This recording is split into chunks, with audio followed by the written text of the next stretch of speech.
vais vous raconter une histoire. Je peux raconter une histoire. Attendez, je peux. Je veux dire comment on sort des épreuves. Quand on finit par croire à la vérité.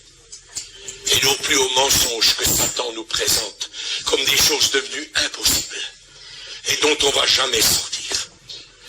Notre ami William Lee est prédicateur aux États-Unis.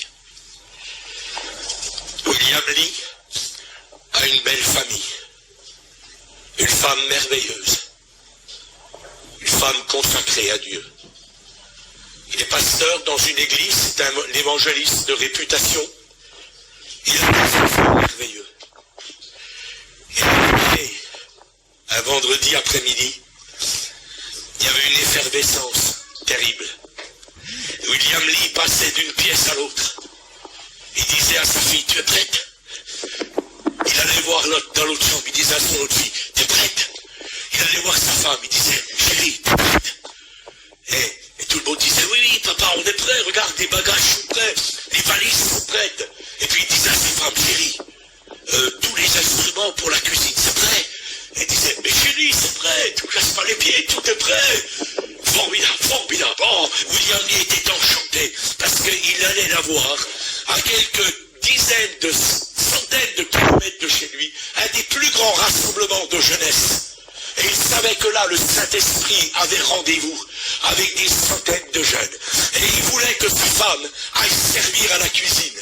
Il voulait que ses filles participent là au camp de jeunes. Et il disait vivement dimanche soir, parce que quand ils vont revenir, ils vont être remplis de Dieu, ils vont recevoir de Dieu. Et voilà que le bus est arrivé. Dans le bus, il y avait déjà des jeunes. On fait la tournée avec le bus, des villages, des petites villes. Et William Lee accompagne ses femmes. Il accompagne ses filles. Et il est là au bord du bus. Il embrasse ses femmes. Puis il lui dit, chérie, fais-leur bien à manger. Qu'ils soient bénis. Parce que vous savez, les jeunes, quand ils n'ont rien là-dedans, vous n'en tirez rien avec ça. Ils n'écoutent rien. C'est comme nous les pasteurs. Hein. On aime bien manger. Ça va, on écoute bien, on est bien. Il embrasse sa femme, il serre ses filles contre lui, il les bénit dans le nom de Jésus. Il regarde le bus s'éloigner, il étend sa main, il les bénit. Mais le soir, le téléphone sonnera chez lui. Le bus n'est jamais arrivé. Jamais. Plus de 50 jeunes dans ce bus. La femme de William Lee, ses deux filles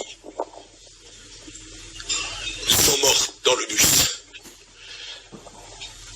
Dans un carrefour, un fou n'a pas respecté le stop.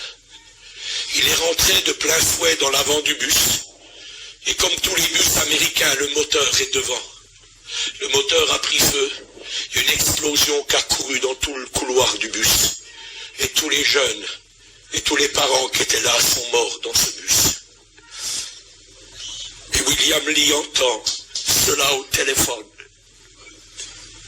En un instant, sa vie a basculé.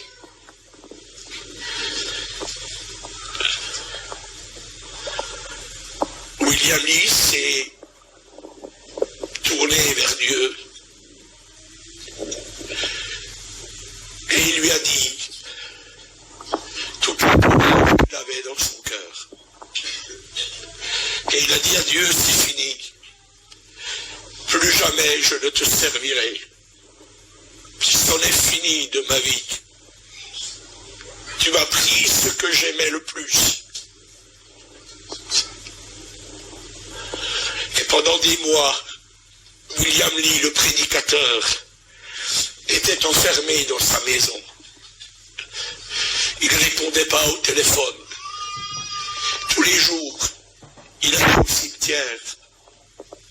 Il posait ses genoux sur les petites plaques.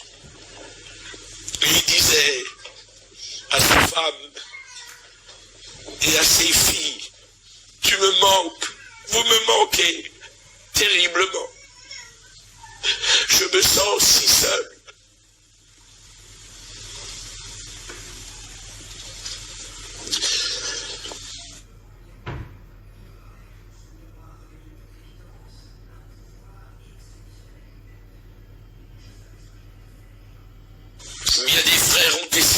voir. Bien des messages de consolation sont venus de tous les États-Unis.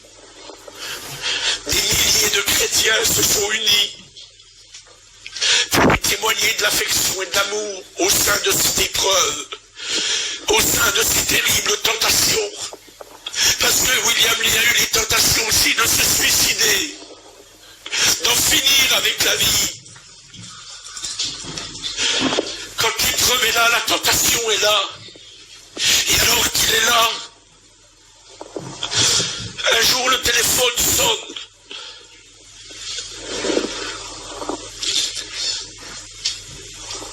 Depuis des mois, des milliers de chrétiens priaient pour sa vie. Et dit, Seigneur, tu lui as donné le moyen d'en sortir. Fais-lui découvrir ce moyen. Seigneur, tu n'éprouves personne au-delà de ses propres forces, tu l'as dit. Tu ne peux pas mentir.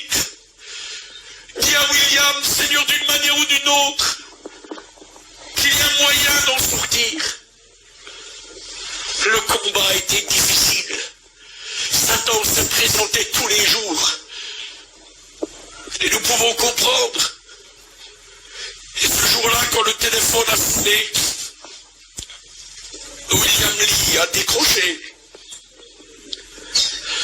Et c'était un pasteur d'une ville des États-Unis, au nord des États-Unis, de Seattle, qui l'appelait. Et qui lui a dit, William,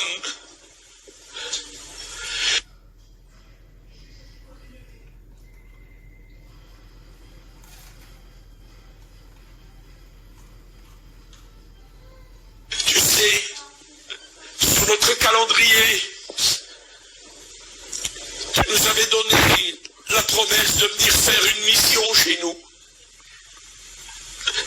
Et nous n'avons pas effacé cette date de notre calendrier. Nous t'attendons toujours. Et lui au téléphone lui a dit, tu ne mourras jamais.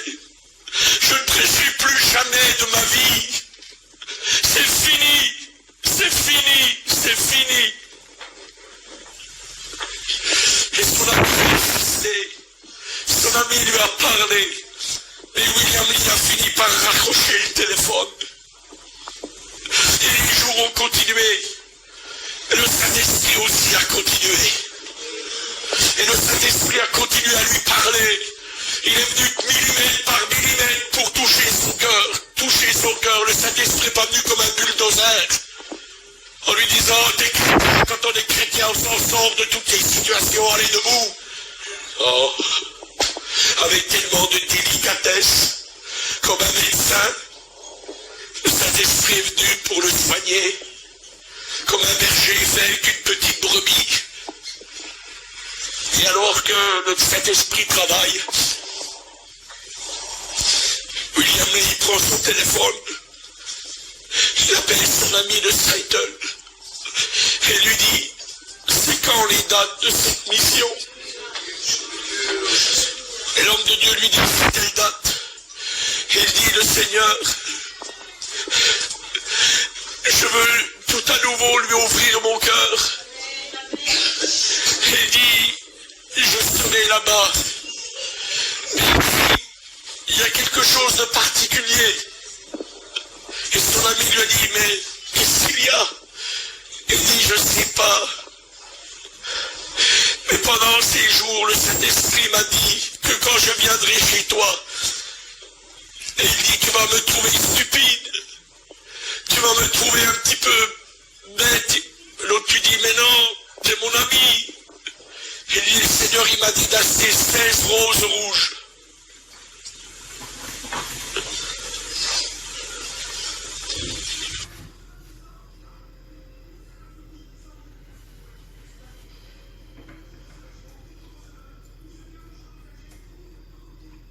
Le pasteur lui a dit, sans trop comprendre, fais ce que Dieu te dit.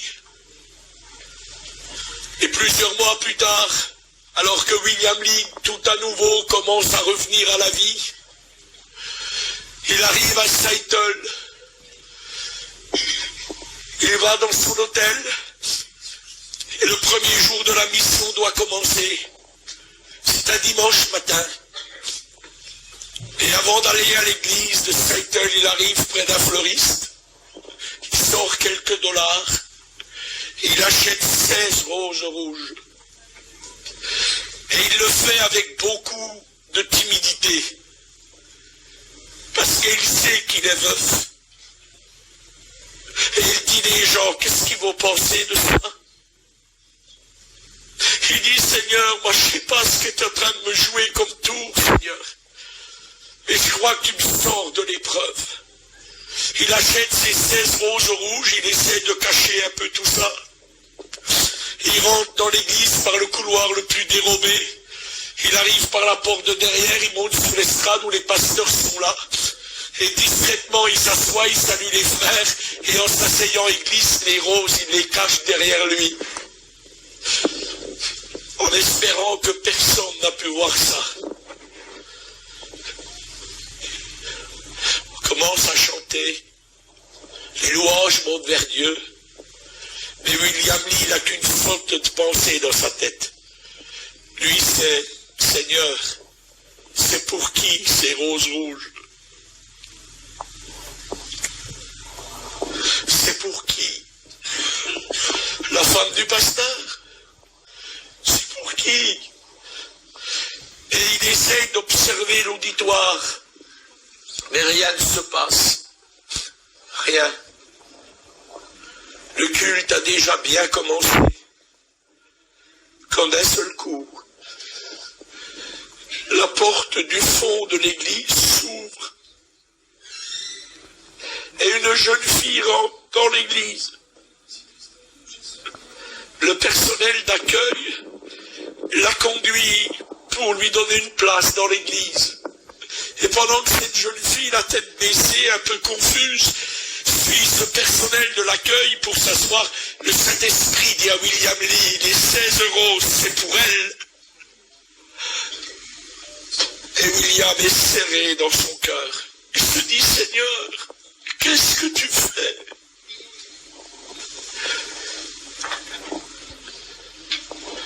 Il y a le moment de la louange de la Sainte Seine. Et le Saint-Esprit lui dit, va lui donner ses roses. Et discrètement, William Lee part de l'estrade essayant de cacher ses roses, passe dans l'allée, arrive vers cette jeune fille et lui dit, jeune fille, je ne sais pas pourquoi, mais le Saint-Esprit m'a dit d'acheter ça pour toi. Et cette jeune fille reçoit ses 16 roses. Les gens autour d'elle commencent à ouvrir les yeux. On commence à voir la scène d'un homme qui donne des roses à une jeune fille. Tout le monde se demande ce qui se passe. Quand cette jeune fille éclate en sanglots, elle pleure. Elle est connue de toute la communauté. C'est une chrétienne fidèle, une jeune fille fidèle de l'église. Et elle dit, ce matin, quand je me suis réveillé, je n'avais pas envie de venir au culte. Parce qu'aujourd'hui, c'est mon anniversaire, j'ai 16 ans. Et j'ai personne pour m'aimer dans ce monde. Cette petite, à l'âge de 3 ans, était née dans un foyer portoricain. Et quand elle avait 3 ans, ses parents, sur un pont à Seattle, ont ouvert la portière arrière de la voiture, l'ont jetée de la voiture, et lui ont dit, nous te ne verrons plus jamais. Et à 3 ans, cette petite a été abandonnée sur le pont. Elle a vécu sans parents. Et vous comprenez que le matin, quand elle avait 16 ans, elle avait une lutte dans sa vie de dire à Dieu, pourquoi je suis venu au monde? Pourquoi j'ai été créé? Elle avait envie de mourir ce matin-là. Mais elle a fini par venir au culte, conduit par le Saint-Esprit, lui a souhaité le plus heureux anniversaire qui soit du monde, parce qu'il y avait un Dieu dans le ciel qui voyait les preuves de cette fille et qui voulait lui dire je t'aime, je suis avec toi, prends courage. Et à travers ce ministère qui avait été brisé, il a pu offrir des fleurs à cette fille. Et vous savez le miracle qui s'est passé, le diable a perdu sur 2 tableaux. Il a perdu, mes amis, la mort de William Lee qu'il voulait enterrer dans la dépression, qu'il voulait enterrer dans son ministère, et il voulait la vie de cette jeune fille qui l'a poussée au suicide, et le Seigneur a gagné sur ces 2 vies, et ces 2 vies ont été rétablies par le Saint-Esprit. Frères et sœurs, il est temps que nous arrêtions de croire aux mensonges, il est temps que nous croyions à la vérité, il est temps que Goliath s'éloigne de ta vie, il est temps que tu renverses l'épreuve, il est temps que tu te lèves, il est temps que tu sois rempli du Saint-Esprit, et il est temps de dire à Satan, ça suffit, maintenant je vis avec l'onction de Dieu, avec la grâce de Dieu. Il y a des gens qui restent dans leur dépression, il y a des gens qui restent avec le divorce d'il y a 30 ans, et il y a des gens qui restent avec les malheurs qu'ils ont eus, et le diable en profite, et il leur dit de toute manière tu t'en sortiras jamais. Eh bien moi je veux vous dire ce matin, où vous continuez de croire aux mensonges, où vous croyez à la vérité, au nom du Seigneur qui est vivant, au nom de celui qui triomphe. Amen. Et c'est ça le message que Dieu a mis sur mon cœur ce matin. Je vais vous raconter une histoire. Je peux raconter une histoire. Attendez, je peux. Je veux dire comment on sort des épreuves.